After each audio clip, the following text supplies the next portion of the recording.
নিরঞ্জন নররূপধর, নিরঞ্জন নররূপধর, নির্গুণ গুণময়।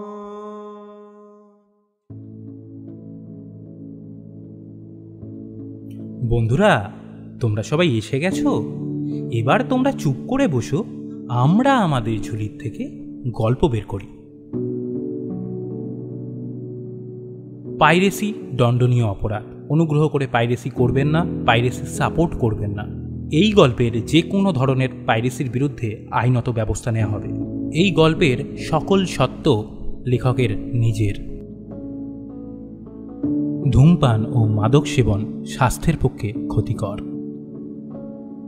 আজকে আপনারা শুনবেন অর্ণব মুখোপাধ্যায়ের লেখা বিকশনে মোহ যায়।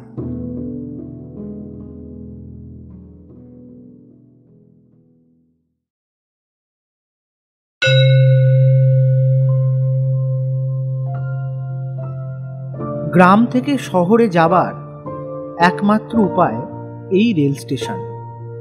সেখানে ভোর থেকে রাত অবধি বড় করে বাজার বসে।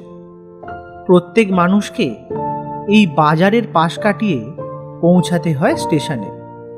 ট্রেন ছাড়লে গ্রামের পিচ ঢালা রাস্তায় অবস্থানরত মানুষেরা শুনতে পান ট্রেন ছাড়ার শব্দ। এইখানে জিনিসপত্রের দাম ৫-১০ টাকা কম, তাই সাধারণ মানুষ এখান থেকেই কিনে নিয়ে যান বাজারপত্র। এই বাজারে যে সমস্ত দোকানদার বসেন তাদের মধ্যে বিহারি বেশি আর বাঙালি একটু কম। আসলে বিহারিরাই এত সুন্দর করে বাংলা শিখে নিয়েছে যে তাদের বাঙালির থেকে সহজে প্রভেদ করা যায় না। কিন্তু কিছু কিছু ক্ষেত্রে যখন আচার বিচারের কথা আসে তখন সেই পার্থক্য প্রকট হয়ে ওঠে। কিন্তু আদতে উভয় হিন্দু হওয়াতে তা পুষিয়ে যায়। তবে এখানে এই যুগেও স্থান পায় না মুসলমানরা। বস্তুত তারা যখন বাজার নিয়ে বসতে যায় তাদের বাজার নিয়ে উঠে যেতে হয়। তারা ভালো করুক কিংবা মন্দ, তাদের জায়গা স্থায়ীভাবে হয় না, তাই তারা অস্থায়ীভাবে একটা জায়গা করে নিয়েছে। বস্তুত এখন এই বাজারে হিন্দু ও মুসলমান এই নিয়ে একটা অভ্যন্তরীণ দ্বন্দ্ব আছে। মুসলমান অনুষ্ঠানে হিন্দু আসে না, হিন্দু অনুষ্ঠানের ক্ষেত্রেও তাই ঘটে। সুতরাং বিভেদের কারণ ধর্ম, মানুষ নয়। এই অঞ্চলে যেমন ক্ষুদ্র ব্যবসায়ী আছে তেমন আছে শিক্ষিত বেকার। তারা ধর্মে বিশ্বাস করে না, কাজে বিশ্বাস করে। তারা সংগ্রামী, পড়াশুনো শিখেছে। তাদের কাছে কিছুই ভিন্ন বলে মনে হয় না, মনে হয় সবাই সমান। কিন্তু তা বললে তো আর হবে না। পাওয়া বা অর্জন করবার জায়গা যখন আসে তখন তো মনে হয় বেশিটাই ভালোটাই দরকার। তাই পাবার জন্য সংগ্রাম করতে হয়। এ পৃথিবীতে সৎ পথে উপার্জন করতে পরিশ্রম করতে হয়।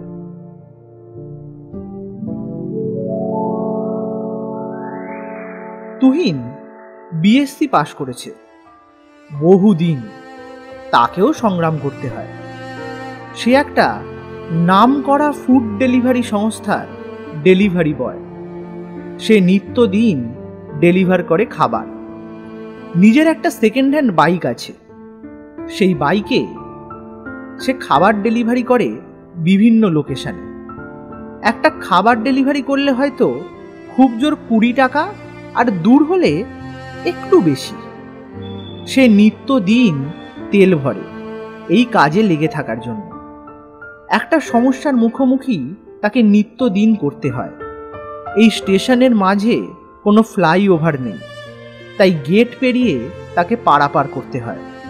যখন গেট পড়ে থাকে বা দেরি হয়ে যায়, তখন তার মনে হয় না যে খাবারটা পৌঁছাতে দেরি হয়ে যাচ্ছে, তার মনে হয় এটাই যে কত মূল্যবান সময় নষ্ট হয়ে যাচ্ছে। এই ভাবনাতে তার স্বপ্ন না পূরণ হওয়া কত সন্ধে কেটে যায়। তাই তুহিন খণ্ড খণ্ড কিছু সময় জুড়ে নিজের জন্য সময় বের করে। আর এই বের হওয়া সময় বাঁচাতে সে কতবার নিজের ডেলিভারি ঠিক সময় পৌঁছে দেওয়ার জন্য বাহবা পেয়েছে। তুহিনের পরিবারে কেউ নেই, কিন্তু তার একটা সুখ দুঃখের বন্ধু আছে। একটু ভুল বললাম, বন্ধু নয়, বান্ধবী। তার নাম জবা। এই পুরাকালের নাম হলেও জবার সাথে তার সম্পর্ক অনেক মডার্ন। জবা হলো একটা নামজাদা কেক বিক্রেতা সংস্থার শপকিপার। মানে ইংরাজিতে যত সুন্দর আর সুখকর শোনাক না কেন, জবা হচ্ছে অল্প টাকা মাইনে করা একটা দোকানদার। কিন্তু বেতনের পরিমাণ কম হোক বা বেশি, তাকে রোজ রোজ নিজের পয়সায় চড়া মেকআপ করে যেতে হয় দোকানে। কেক বিক্রি তো আছেই, তার সাথে দোকানদারির খুঁটিনাটি।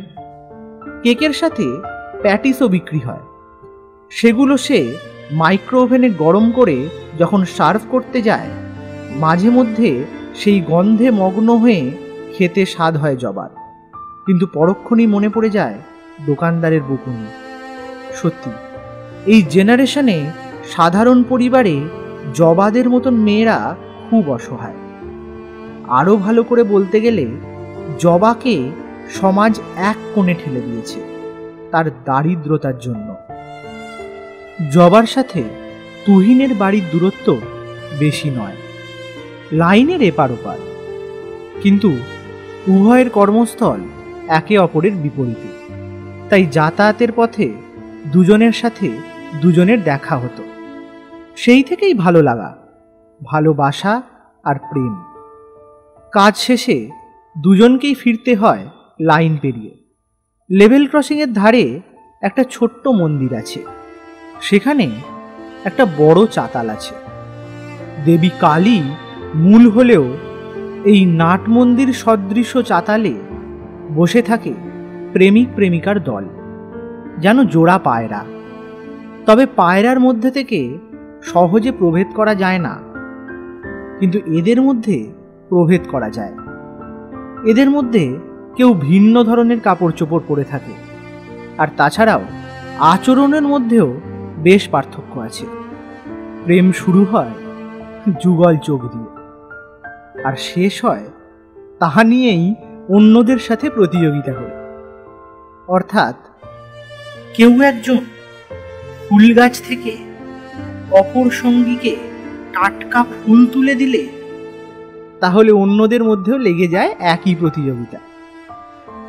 আমরা নিঃসন্দেহে এই এর জায়গায় তুহিন আর ওর জায়গায় জবাকে ধরতে পারি।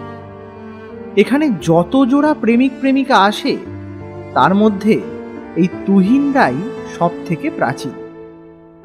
তুহিনের এই প্রাচীনপন্থী মন এখনো আধুনিক চিন্তা করতে করতে এগোচ্ছে, তাই সে এগিয়ে যেতেই থাকছে। এখানে যেসব যুগলরা আসে, তারা প্রত্যেকেই অতিশয় গরিব। দীনতার চিহ্ন তাদের চোখে। তারা ওই বাজার পেরিয়ে একটু দূরে এই মন্দিরের সামনে আসে শুধু চক্ষু লজ্জার ভয়ে, কারণ তাদের বাড়ি থেকে কড়া করে শিখিয়ে রাখা আছে প্রেম ট্রেম ওসব বড়লোকি ব্যাপার। এই দলে তুহিন আর জবার জুড়িটাও পড়ে। তারাও এই প্রবাহ থেকে আলাদা নয়। এই প্রবাহের মধ্যে তুহিনদের দায়িত্ব বেড়ে যায়। তারা ভবিষ্যতের চিন্তা করে, বর্তমানে সঞ্চয় করে। এই ব্যাপারটায় অংশগ্রহণ করেছে বাকিরাও। বাকি যারা আছে তারাও কেউ খবরের কাগজ দেওয়া, দোকানের বাড়িতে দুধ দেওয়া এবং টুকটাক অল্প কিছু রোজগারের দিকে এগিয়ে চলেছে। এই রোজগারি সত্তাই তাদের তুহিন সূত্রে বেঁধে রেখেছে। সন্ধে হলেই জবা তুহিনের কাঁধে হেলান দিয়ে বলে, ওই আমরা কবে বড়লোক হব? বড়লোক বলতে জবা বোঝে অনেক টাকা, দামি ফ্ল্যাট, দামি ফোন, দামি গাড়ি ইত্যাদি। তুহিন সান্ত্বনা দিয়ে জবার চুলগুলো নিয়ে খেলতে খেলতে বলে, হব হব, অনেক পরিশ্রম করতে হবে।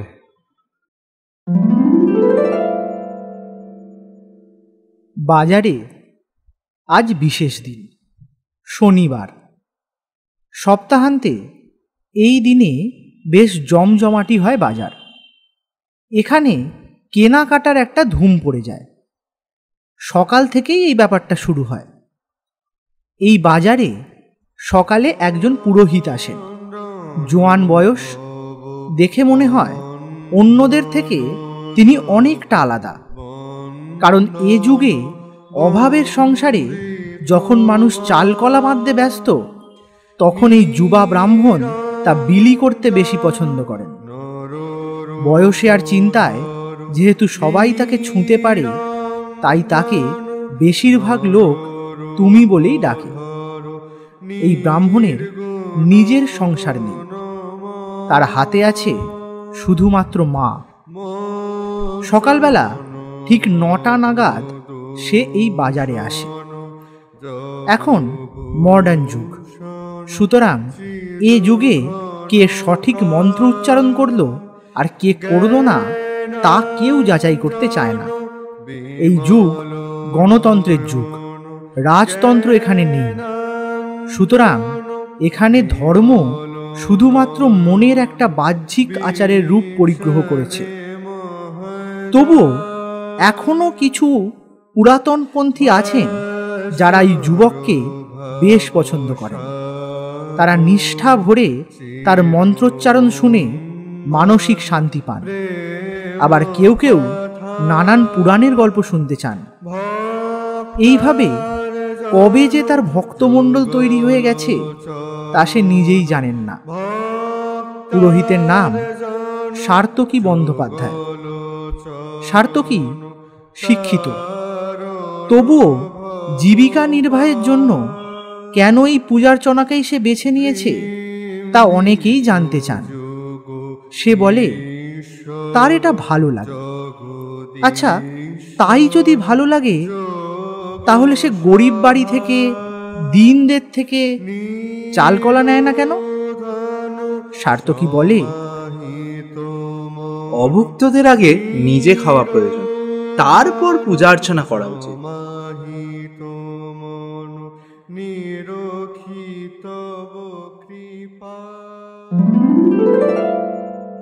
তুহিন ও জবা যেখানে থাকে সেটা আদতে একটা বস্তি। এই অঞ্চলে একটা নতুন পরিবেশ নির্মিত হয়েছে। সেই পরিবেশ যেমন প্রেমমুখর, তেমনি তুল্যমূল্য বিচারে আধুনিক।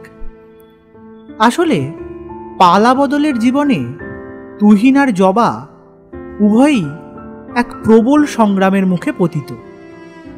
তুহিনের জীবন বেশ অগোছালো।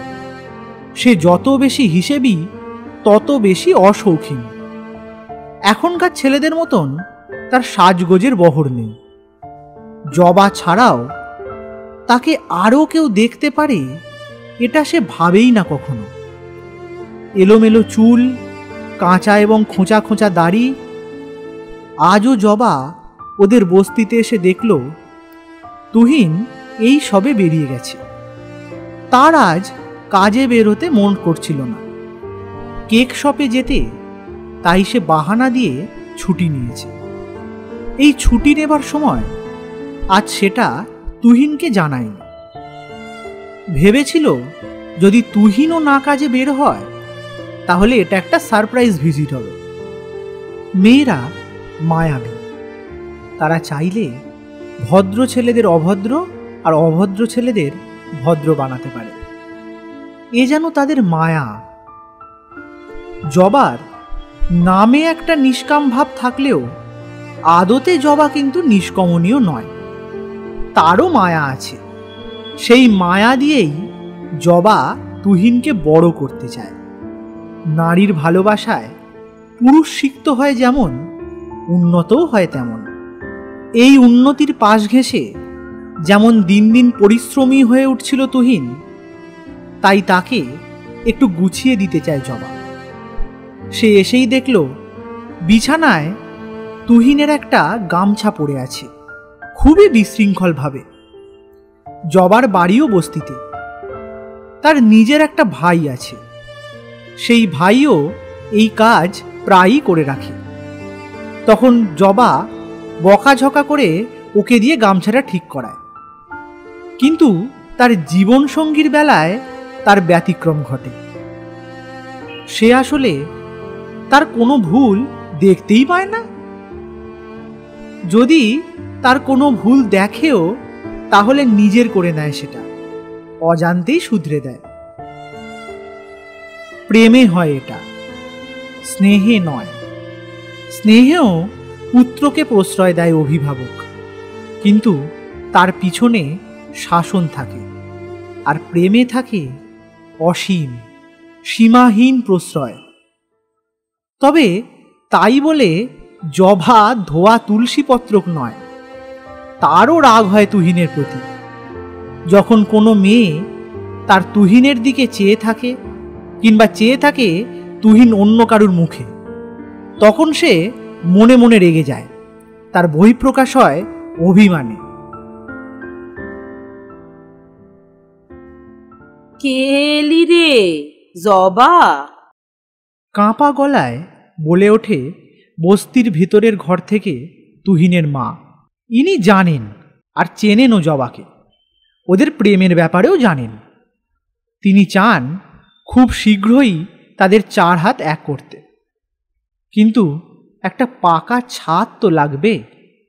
এই টালির চালে বর্ষা আটকায় না। তারা সমস্ত শক্তি দিয়ে বর্ষাকে আটকাতে চায়, কিন্তু তা নেমে আসে কখনো চালের ছিদ্র দিয়ে। বলতে বলতে বর্ষা উপস্থিত। জবাকে দেখতে পেয়ে তুহিনের মায়ের আগে মাতৃত্ব জাগত, এখন আর তা হয় না, কর্তৃত্ব জাগে। তিনি হন্তদন্ত হয়ে এসে জবাকে বললেন, ওরে পানি পড়ছে, এলে হাঁড়িটা ওই দাগে বসিয়ে দে। মাঝে মধ্যে জবা এমন কোনো পরিস্থিতিতে পড়ে যা মনে করিয়ে দেয় যে সে কতটা অভাগী। তার বয়সী মেয়েরা যখন দৌড়ে ইউনিভার্সিটিতে যাচ্ছে, কলেজে যাচ্ছে, সেই বয়সে সে কিনা দোকানে কেক বিক্রি করছে। মনে মনে জবা যেন তার ভাবী শাশুড়িকে বলে উঠল, আমি ওই পাকা ছাদের যোগ্য নই। এটা ভাবতে ভাবতে সে হাঁড়িটা একটা গোল দাগের উপর রাখল। কিছুক্ষণের মধ্যে সেখান দিয়ে চালের ছিদ্র দিয়ে পড়তে লাগলো জল। জবা বুঝল জলের দাগেই ঘরের মেঝের ওই অংশ বিবর্ণ হয়েছে। আজ সকাল বেশ ঝলমলে। স্টেশনের সামনে জল কাদা পেরিয়ে একটা ছেলে আসছে। সামনে একটা উঁচু রাস্তা আছে। সেই উঁচু রাস্তা পেরিয়ে সেই রাস্তা আবার গিয়ে একটা গ্রামাঞ্চলকে ছুঁয়েছে। যুবক আসছে তার একটি ছোট ও ঝনঝনে সাইকেল নিয়ে। সাইকেলের ক্যারিয়ারে দুধের ক্যারেট রাখা, একসাথে 3টে ক্যারেট। সাইকেলের যে ছেঁড়া টিউব আছে তা দিয়েই বেঁধে আনছে। সামনে হ্যান্ডেলেও ঝুলছে 2টো ছোট বড় ব্যাগ। আজকে বাজার বসে না, আজ বৃহস্পতিবার। ফাঁকা রাস্তায় বৃষ্টি যখন থেমেছে তখন সে জল কাদা পেরিয়ে পেরিয়ে আসছে। সেই কাদা পেরিয়ে আসার সাথে সে সাইকেল চালাতে চালাতেই কি যেন বলছে। মন দিয়ে শুনলে যা বোঝা যায়, অষ্টাদশ শতকের ইউরোপীয় রাজতন্ত্র তাদের শাসকের মাপকাঠি নীল রক্ত ছিল না, বস্তুত তা ছিল উৎসাহ, উদ্যম আর প্রবল বৈষয়িক বুদ্ধি। এই বলতে বলতে যুবকটি একটি বাড়ির সামনে দাঁড়ালো। তার ওষ্ঠের ওপর কাঁচা হাতের কারসাজিতে সুসজ্জিত অপটু গোঁফ। সাইকেলটি দাঁড় করিয়ে অথচ তা থেকে না নেমে সে একটি বাড়ির দরজার কাছে দাঁড়িয়ে বাড়ির লোকের উদ্দেশ্যে ডাক দিলেন, কাকু, দুধটা নেবেন? এই বলে 3 বার ডাক দিতে বাড়ির বারান্দা থেকে এক সুন্দরী রমণী বেরিয়ে এলেন। কি সুন্দর তার মুখ! এই যুবকের মন যেন ভুলে গেল। সে মহিলার দিকে হাঁ করে তাকিয়ে আছে, যেন মনে হলো তার সে স্বপ্ন দেখছে। এমন সময় মহিলাটি একটি দড়ি সহযোগে ব্যাগ নামিয়ে দিল। ছেলেটি সাইকেল থেকে না নেমেই সাইকেল সহ সেদিকে এগিয়ে গিয়ে দুধটা ব্যাগে ভরে দিয়ে বলল, তুলে নিন। এই বলে চিৎকার করে সে পাড়ার বাকিদের ঘুম ভাঙিয়ে দিল। অনেকে তাকে জিজ্ঞাসা করেছে যে সে বিড়বিড় করে কি আওড়ায়। সেই যুবক বলেছে, ও, কলেজের পরামর্শ করি, হিস্ট্রি অনার্স। এখানে যে সার্থকী পুরোহিত আছে সে বেশ সজাগ। সে দিনহীনের কষ্ট যেমন সহজেই বুঝতে পারে, তার এই বয়সেই যা নাম ডাক তাতে সে অক্লেশে সংসার পাততে পারে। কিন্তু না, সে তা করে না। সে অন্যের ভালো করতে চায়, তাই তাকে অনেকে খেসাও করে, কিন্তু কখনো অসম্মান করতে পারে না। এর সাথে এই সদ্য যুবার বয়সের পার্থক্য মাত্র 1 বছর। কলেজে পড়া এই ছেলেটি একটু ছোট। তাকে একবার এই ব্রাহ্মণ অনুরোধ করেছিলেন যে, তুমিও তো ভাই ব্রাহ্মণ, তা এসব করার কি দরকার? পূজার্চনা করো, এতে আর কত উপার্জন হয়। যুবক বলে, আমি নাস্তিক, আমি ঈশ্বরে বিশ্বাস করি না। আমি পরিশ্রম করে উপার্জন করতে চাই, পদবি ভাঙি নয়। এইখানে পুরোহিত যেন নিজের কাছেই হেরে যায়। পুরোহিত সার্থকীর এই হেরে যাওয়া কিন্তু মানুষের কাছে হার নয়, বাস্তবতার কাছে হার। সে আর কিছু বলে না, যন্ত্রের মতো মিডিয়াম হিসাবে পুজো করতে থাকে। মনকে ভাগ করা যায়, তাই যত খণ্ডে খণ্ডিত হয় ততই বিচলিত হয়। তাই সবার সামনে যেমন মনকে খোলা যায় না, তেমন সবার মধ্যে মন বন্টন করা ঠিক নয়। কিন্তু প্রেমে যদি মনের ভাগ করা হয় তাহলে তা কল্যাণকর হয়। তেমনি এই যে তুহিন আর জবার যে একটা জয়েন্ট অ্যাকাউন্ট মন জয় করেছে, তাতে সবথেকে বেশি আপত্তি জবার বাবা মায়ের। জবার বাবা হলো একটা আস্ত মাতাল। তিনি চান তার কন্যাকে অন্য এমন কারোর হাতে দিয়ে দিতে যেখান থেকে বিনিময়ে অর্থ আসে। ওদিকে জবার মায়ের ইচ্ছা জবা এমন কোনো বাড়িতে বিয়ে করুক যেখানে তার ভবিষ্যৎ সচ্ছল হবে। সেটা যদি তুহিন করতে পারে তাহলে কোনো আপত্তি তার নেই, কিন্তু জবার তাও আপত্তি লাগে। তুহিন কথায় কথায় জবার মাকে উদ্দেশ্য করে আঘাত করে কথা শোনায় জবার সামনেই। বড় বাজে লাগে জবার, কিন্তু কিছু করার নেই। জবাকে এটা শুনতেই হবে। তাকে সমাজেও তো শুনতে হয় নিচু জাতের মহিলা হিসাবে বঞ্চনা। কিন্তু জবা নিজের আত্মবিশ্বাস বজায় রাখে। তার কাছে মনই আসল, শরীর নয়। লোকের কথা খুব খারাপ লাগলে সে তুহিনের বুকে মাথা রাখে।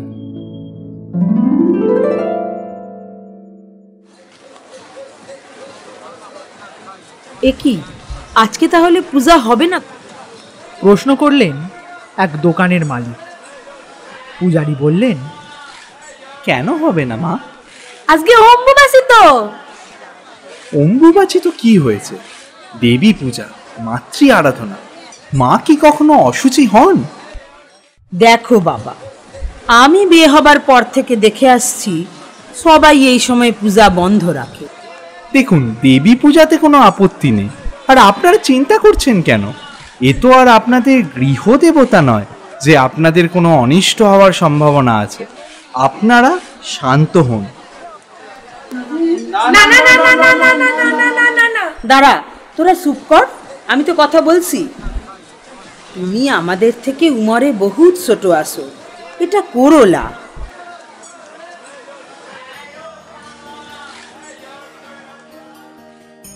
এই বিতর্কের মাঝে রাস্তার মোড়ে একটি বিশেষ দেবী মূর্তিকে নিয়ে ভিড় জমে গেল।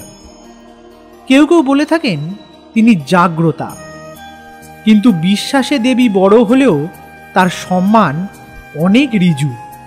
না না, তার অসম্মানের প্রত্যক্ষ কোনো কারণ নেই। বস্তুত মানুষের নিত্যদিনের খামখেয়ালি অংশগ্রহণ ও ভক্তি তার অস্তিত্ব ও গুরুত্বকে সংকটে ফেলে। এদিকে তার পূজারীরা যেন তার কৃতিত্ব নিয়ে নেন। তিনি যা পারেন করেন। মানুষ সচল রূপে পুরোহিতকে দেখতে পান বলে এতদিন প্রতিমাকে অচল মনে করেন। এতদিন এই ব্যবস্থায় চলে এসেছে। পূজা দেবীর ইচ্ছার বদলে মন্দিরের ট্রাস্টি বোর্ড আর পূজারীর অনুগ্রহ মতে চলে আসছে। কিন্তু এই শিক্ষিত নতুন পুরোহিত স্বার্থ কি জানেন? এই সব অম্বুবাচীর বিধি বহুকাল আগেই উঠে গেছে। কিন্তু যারা সমালোচনা করতে আগ্রহী তারা সংস্কার করার ইচ্ছা পোষণ করেন না। আর বাস্তবে সমালোচকদের ভিড়ই বেশি। এখানে এতদিন যারা পথে ঘাটে শুধুমাত্র হেঁটে পারাপার হতেন, তারাও এই নব অভিমত শুনে দাঁড়িয়ে গেলেন। শুনুন আপনারা, আজ পূজা হবেই, তার পাশাপাশি এই পূজায় বলিও নিষিদ্ধ করা হবে। বীরত্বের সাথে বলে উঠলেন পূজারী সার্থকী। তার দেহে যুবক শৌর্য ও বীর্য বর্তমান। তিনি কাউকে তোয়াক্কা করেন না, কারুর পক্ষপাতে দুষ্ট নন। যা সত্যি, যা ঠিক, তাই করে থাকেন। বলা শেষ করে জীর্ণ মন্দিরের যে একটি লোহার গেট আছে, কোঁচড় থেকে চাবি বের করে সেই গেটের দিকে এগিয়ে গেলেন তিনি।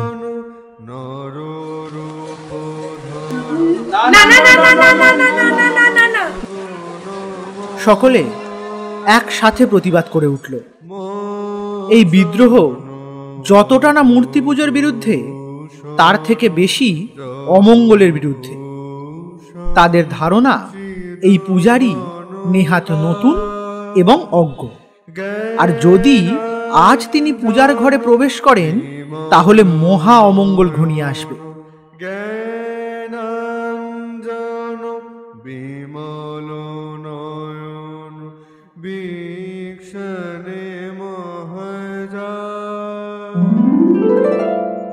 মানুষের চোখ উন্মুক্ত নয়, তা হলো বদ্ধ। মানুষ নিজের ভুল নিজে দেখতে পায় না। নিজে যা ভালো বলে তাই দিয়ে একটা সুবিস্তৃত হ্যাঁ আর নায়ের তালিকা নিয়ে নিয়মের গণ্ডি করতে চায়। কিন্তু মানুষ নিজেকে নিজ চোখে দেখতে পায় না। নয়ন যে নিজ নয়নের দেখা পায় না, আর হৃদয়ে যে নিজ হৃদয়ের ঘাটতি বুঝতে পেরেও স্বীকার করে না, তা লুকিয়ে রাখে, তা কেউই বুঝতে পারে না। যদি এমন হতো তাহলে তার এমন ধারণা হতো হয়তো এই জগৎ মিথ্যা। মানুষ জগতের একটি ক্ষুদ্র প্রাণী নন, তিনি ঈশ্বর। আচ্ছা, প্রেমে কি ঈশ্বর নেই? যেখানে মানুষে মানুষে মিল হয় সেখানে ঈশ্বর শুনেছি সাক্ষাৎ বিরাজ করেন। জবার শুধু এখন নিজেকে বড় একা একা লাগে। এখন তার জীবনটা আর প্রেমমুখর নয়, কেমন যেন অর্থ উপার্জনের যন্ত্র হয়ে গেছে। জবার সাথে তুহিনের এখন দেখা হয় 2-3 দিন অন্তর। এর মাঝে কেউ যদি কথা বলতে চায় তাহলে ফোনের সাহায্য নিতে হয়। ফোনই যেন তাদের ভালোবাসার বারান্দা। ভিডিও কলে আগে খুব কথা হতো, কিন্তু এখন ফোনেও কথা হলে তা 20 সেকেন্ডের মধ্যে কেটে দেয় তুহিন। আবার তুহিন যখন ফোন করে তখন জবা ব্যস্ত হয়ে পড়ে। কিন্তু সত্যি কথা বলতে তাদের একজনের প্রাণ অপরজনকে খুব চায়, ভালোবাসে একে অপরকে। কিন্তু এই ব্যবধান এখন যেন একটা মহা অস্থিরতা তৈরি করে দিয়েছে দুজনের মধ্যে। মাঝে মধ্যে জবার ভারী সন্দেহ হয়, সত্যি কি এমন ব্যস্ততা যে তুহিন ফোন করতে ভুলে যায়? নতুন কোনো সম্পর্ক বা অন্য কিছুর সাথে জড়িয়ে পড়েনি তো তুহিন? না না, সে কি ভাবছে? অন্যদিকে ছেলেটা অনেক দিন হলো একটা নতুন রেনকোট কিনছে না।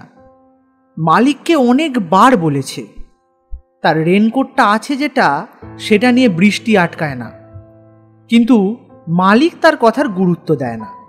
মালিকের কাছে তার পুরো ব্যাপারটাই কেমন যেন বেমানান লাগে।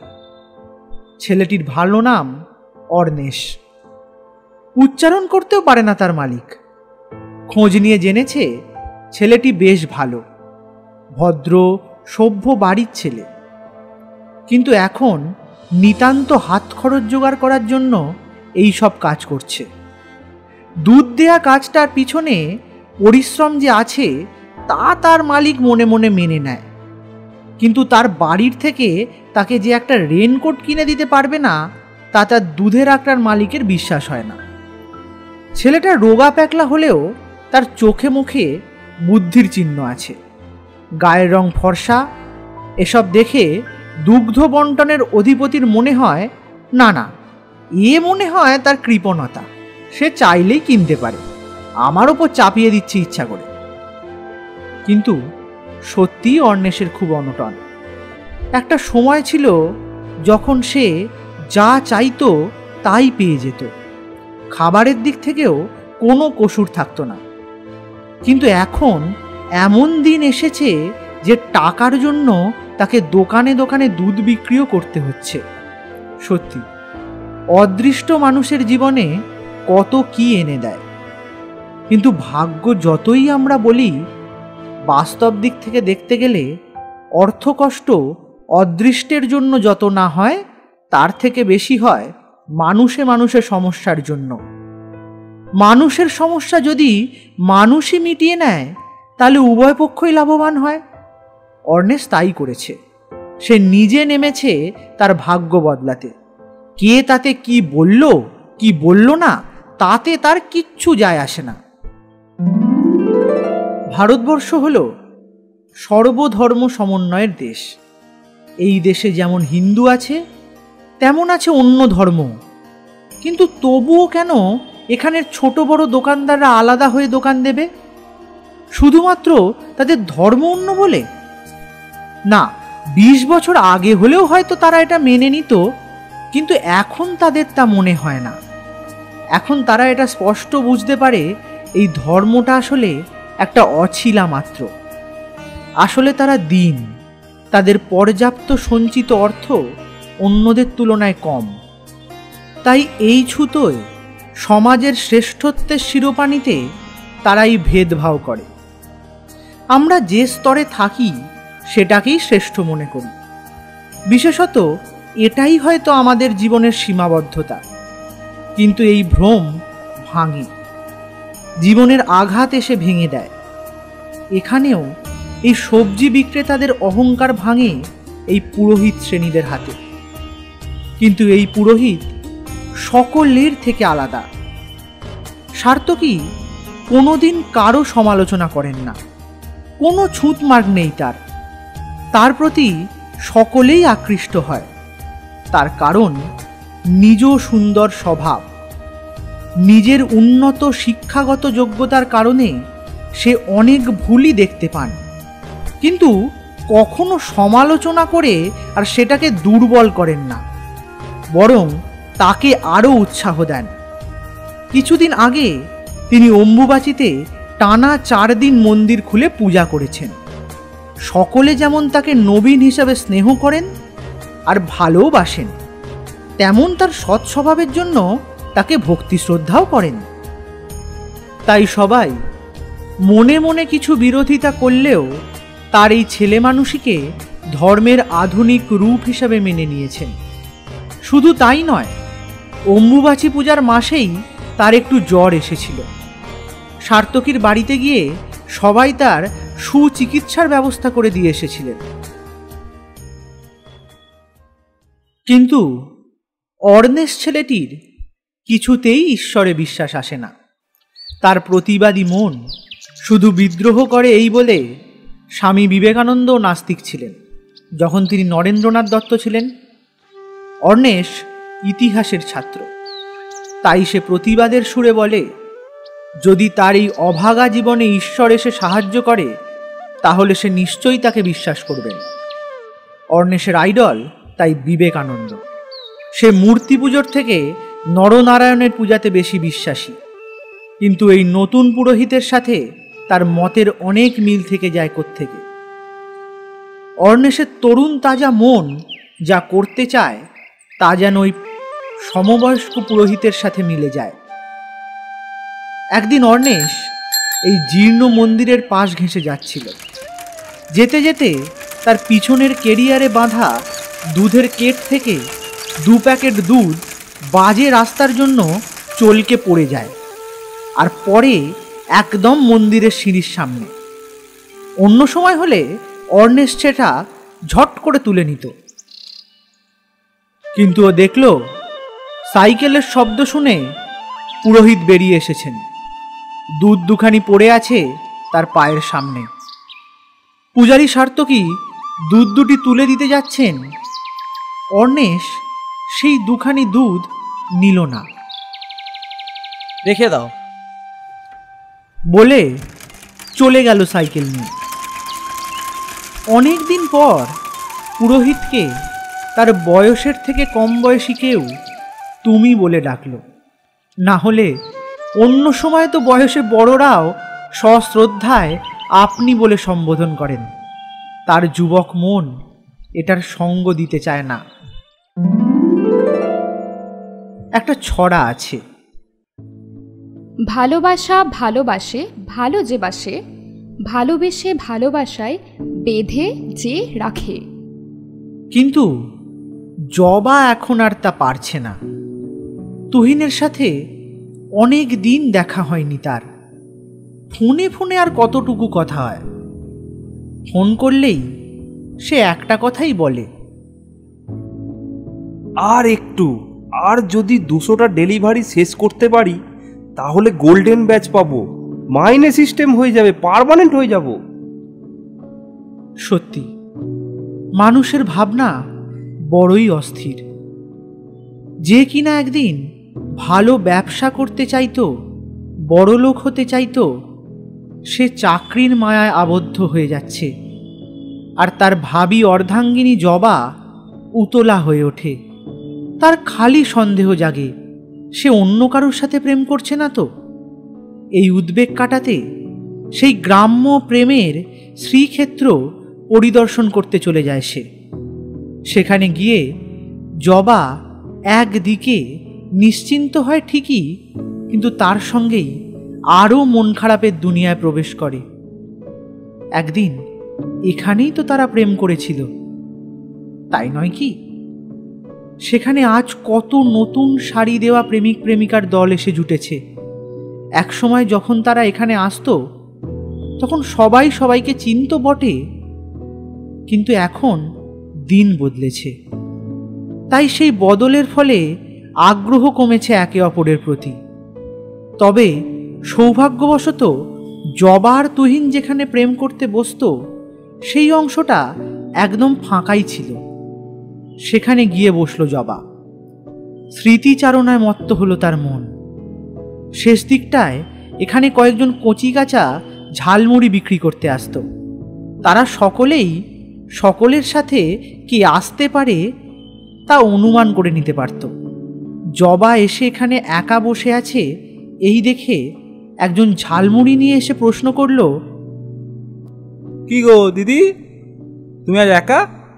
দাদা আসবে না? এটা শুনে জবা নীরবে প্রস্থান করল। রেল লাইন ধরে বস্তির দিকে এগোনোর জন্য রওনা দিল সে। মানুষের ভুল দুভাবে শুধরে দেওয়া যায়।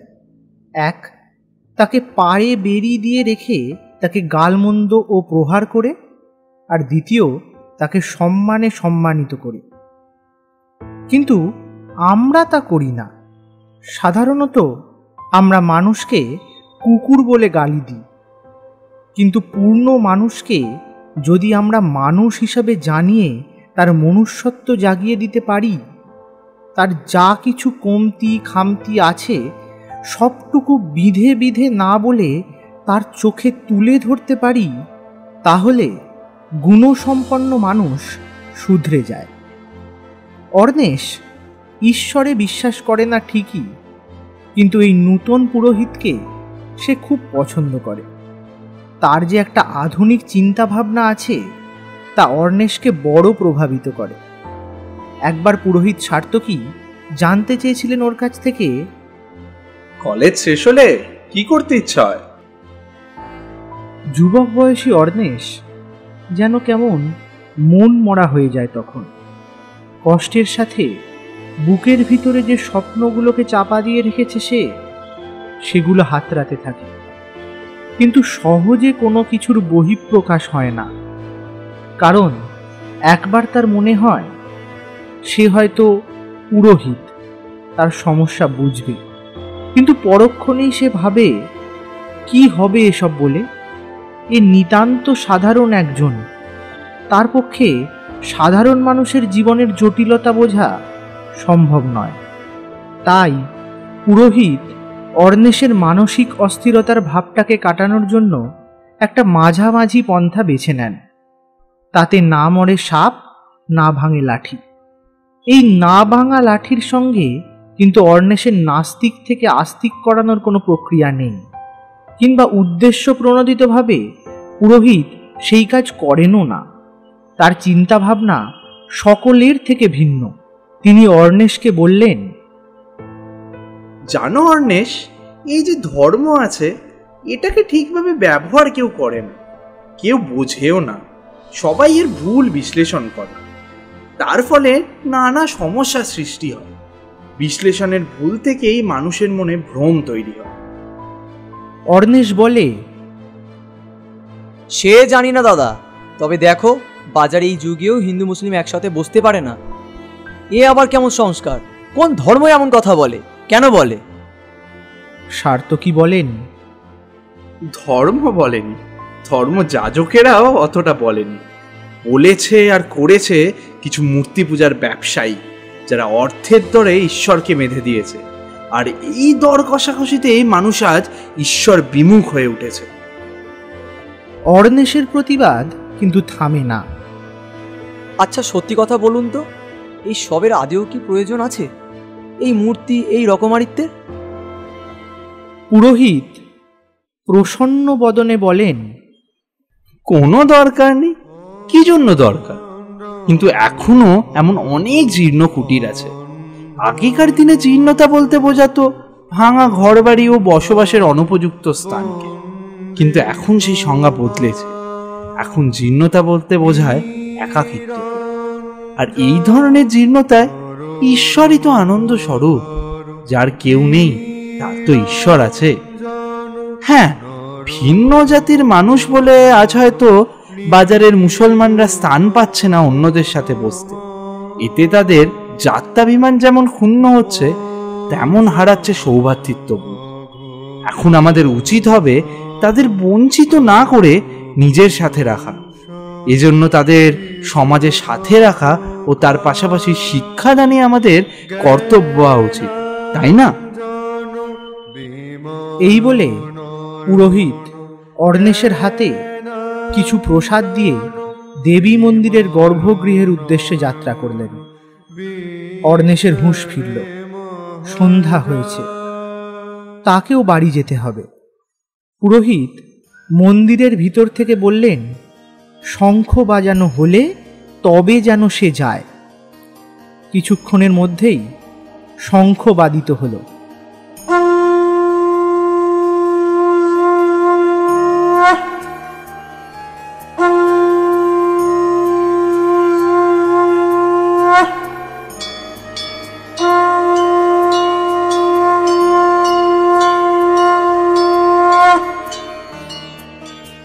চারিদিক জুড়ে সন্ধ্যার রেশ নেমে এলো।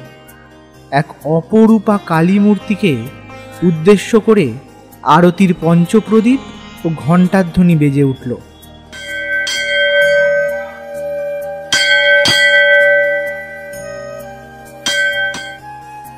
অর্ণেশের মনে কেমন যেন বহুকাল আগের শিশুকালের স্বপ্ন আন্দোলিত হলো।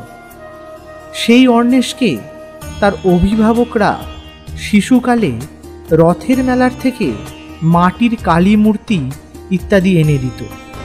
তাই নিয়ে খেলার ছলে কত রকম অঙ্গভঙ্গি করে পূজা করত। আজ এই পুরোহিতকে দেখে আবার পূজা করতে ইচ্ছা হচ্ছে তার।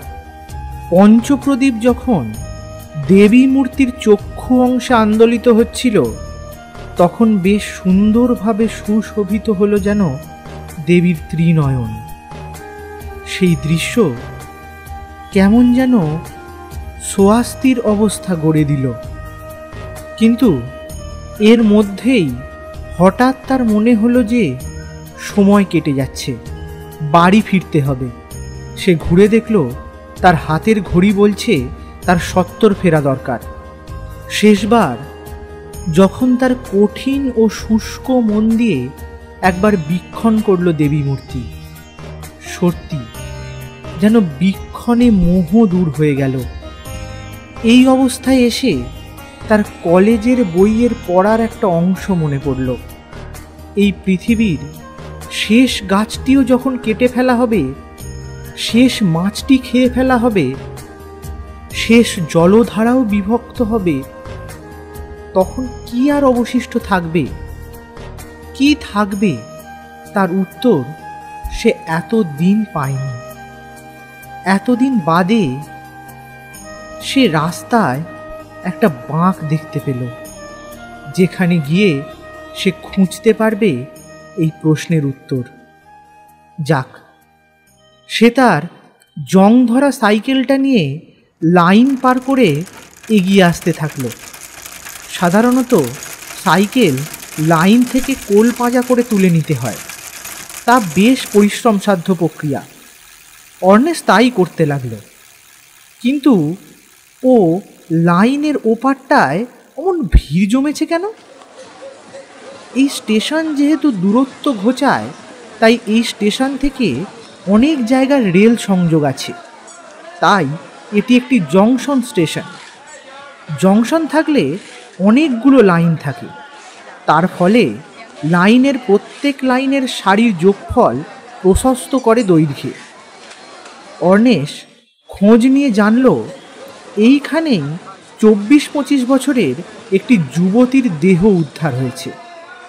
কিছুক্ষণ আগে এই লাইন দিয়েই ট্রেন চলে গেছে। সেই ট্রেনের চাকাই ছিন্ন ভিন্ন করেছে দেহ।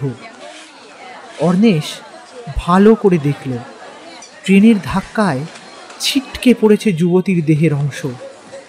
সেখানে জমেছে ভিড়। আবার মাথার দিকের অংশের কাছে এই সবে এসে জড়ো হলো উদ্ধারকারী দল। দেহটির পরনে নীল রঙের টি শার্টে লেখা নামজাদা কেক কোম্পানির ব্র্যান্ড নাম।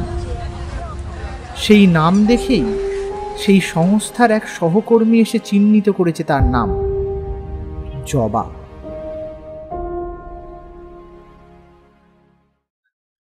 তুহিনের এতদিনে একটু সময় বের হয়েছে, ফুড ডেলিভারি সংস্থায় তার চাকরি স্থায়ী হয়েছে, মাইনেও তুলে এনেছে আজ। টাকা ও সুখময় সময় ভাগ্যে আসতেই তার এবার সত্যি জবার দিকে মনোনিবেশ করতে ইচ্ছা হচ্ছে। তাই সে ফোন করলো জবাকে, কিন্তু জবা ফোন তুলছে না। কেন? রাগ করেছে নিশ্চয়ই। তার রাগ করাটাই স্বাভাবিক। কতবার তার ফোন তোলেনি তুহিন, অভিমান করাটাই তো শ্রেয়। থাক, তুহিন এবার ফোন না করেই ঠিক করলো তার বাড়ির দিকে যাবে। তাই সে তার বাইকের সঙ্গ নিয়ে এগিয়ে চলল সেদিকে। অনেকক্ষণ যাবার পর যখন রেল লাইনটার সামনে এলো, তখন বেশ বিরক্ত হলো। লাইনের মাঝে আবার এত ভিড় কেন? আবার একটু গুরুত্ব দিয়ে সে দেখতে বুঝল সেখানে কোনো একটা দুর্ঘটনা ঘটেছে। প্রথমে ভাবল কেউ আত্মহত্যা করেছে, কিন্তু না, পরে জানল এটা একটা দুর্ঘটনা। সে আজ জবার প্রতি এত প্রেমমুখর যে সে সেটা ভালো করে দেখতেই চাইল না। সে চলে গেল অন্য পাশে। রাস্তার ওই পাশ দিয়েও আর যেতে পারছে না সে। হঠাৎ তুহিনের উদ্দেশ্যে একজন এগিয়ে এলো। সে তুহিনের পরিচিত।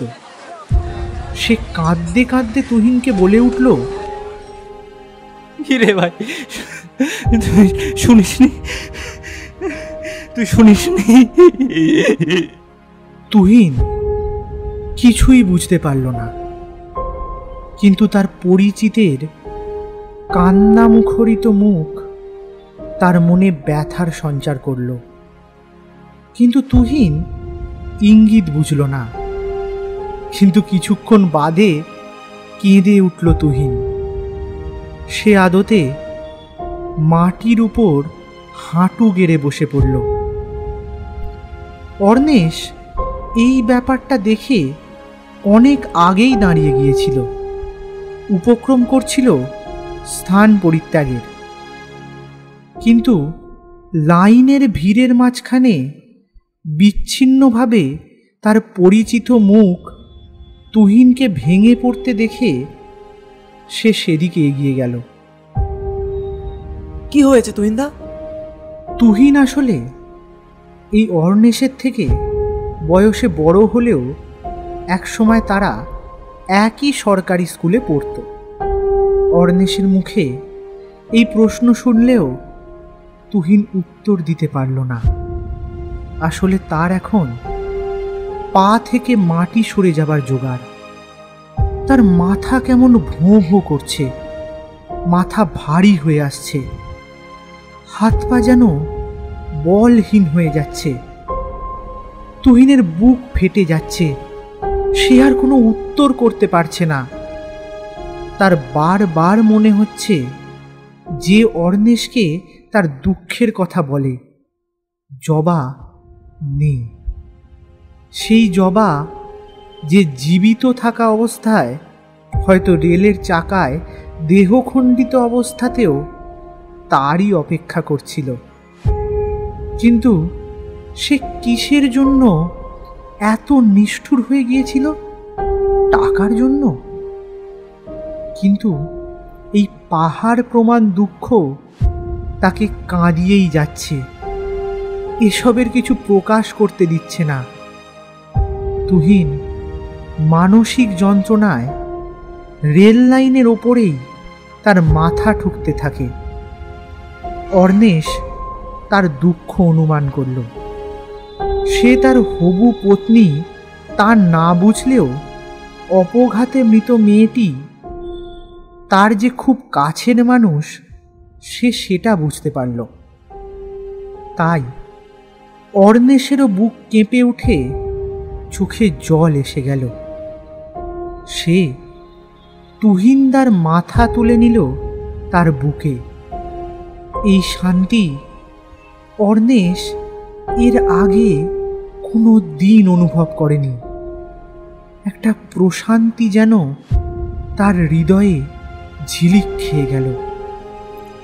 পুরোহিত একবার বলেছিলেন, মানুষের মধ্যেই ঈশ্বর থাকে, আর বিপদে মানুষের পাশে থাকতে হয়।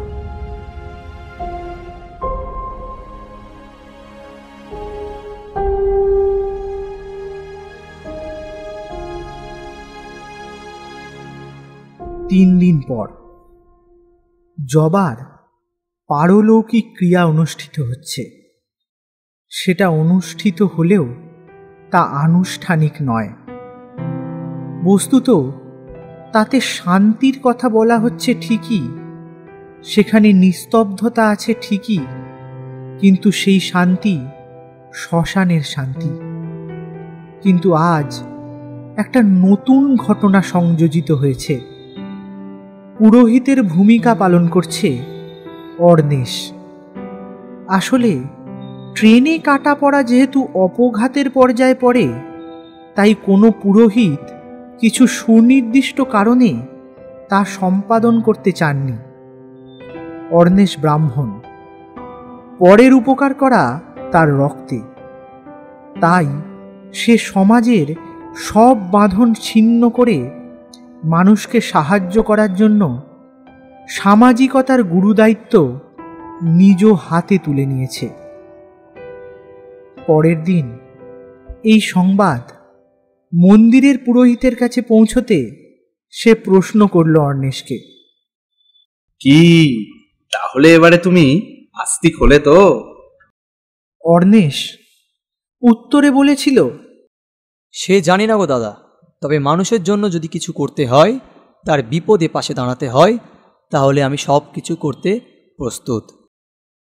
সেদিনকার সন্ধ্যারতি, সেই দেবী প্রতিমা, সেই বিতর্ক দাগ কেটে দিয়েছিল তার মনে, অভিমান দূর করে দিয়েছিল কি?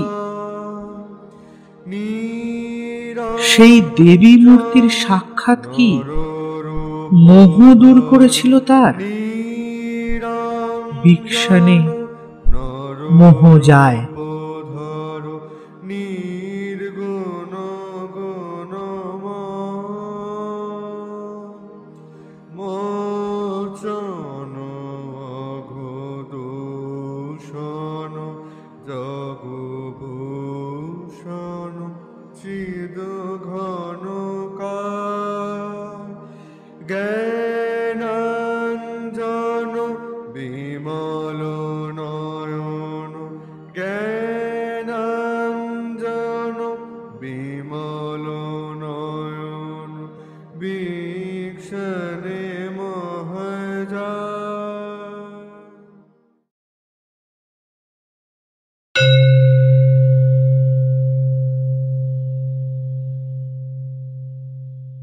শুনছিলেন অর্ণব মুখোপাধ্যায়ের লেখা বিক্ষণে মোহ যায়।